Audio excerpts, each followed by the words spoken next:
kikao hicho. Na tusonge mbele. Katibu mkuu wa muungano wa vyama vya wafanyakazi nchini KOTU, Francis Atwoli, amewasuta wanaodai kutumia viongozi wachanga kuigawanya jamii ya Mulembe kwa misingi ya ahadi kwamba watapewa nafasi kuwa rais mwaka 2027.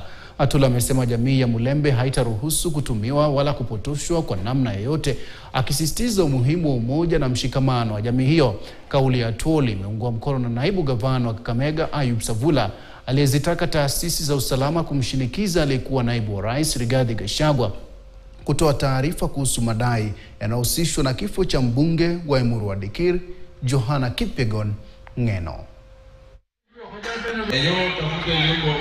Uhuru Kenyatta anasema tutafika wakati wa kutoa pesa, hata toa. Alituambia kwa Azimio atatupatia pesa ya agents 400 million. Hakupeana. Akawacha Raila kwa njia. Sasa Sifuna atapata pesa, yeye anaambiwa utapata pesa. Yeye anataka kutumia yeye kuwagawa nyinyi.